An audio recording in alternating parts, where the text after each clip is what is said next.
Hi, I'm April Tan, Chief Equity Strategist of COL Financial.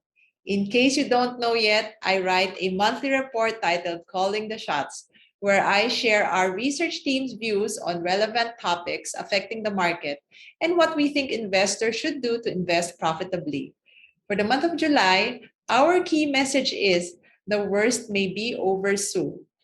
Even with rising inflation and interest rates in the Philippines and the depreciation of the peso, we think that the worst may be over soon.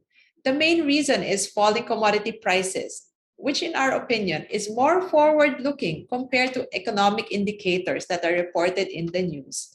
For example, prices of industrial metals are down sharply from their peaks, with copper now trading below its end 2021 level.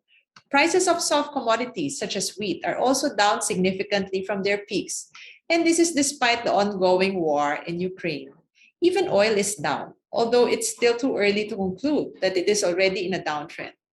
Commodity prices are falling as high prices and tightening financial conditions are already leading to demand destruction, which means that demand for non essential goods, such as smartphones and appliances, is already falling globally because of high inflation. If demand continues to weaken, then inflation will no longer be a problem. In fact, because of signs of weaker demand, more and more economists now believe that the US and several Western economies could soon suffer from a recession. If this happens, then the US Fed will stop raising interest rates and potentially cut rates. Lower inflation coupled with a more dovish Fed should also help the peso stabilize, since the strength of the US dollar is one of the main reasons for the peso's sharp depreciation recently.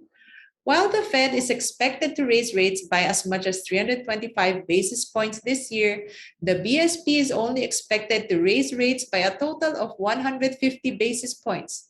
The large yield differential makes the US dollar a more attractive currency to own, explaining the depreciation of the peso along with other Asian currencies.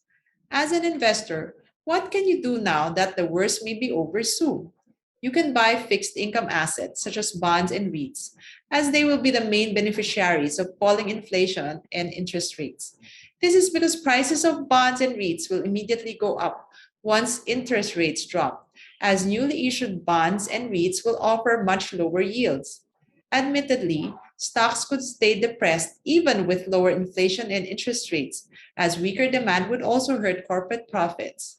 However, falling commodity prices and more accommodative central banks should help prevent prices of stocks from falling more sharply as businesses face less problems compared to earlier this year when they faced the risk of both weaker demand and rising costs because of high inflation.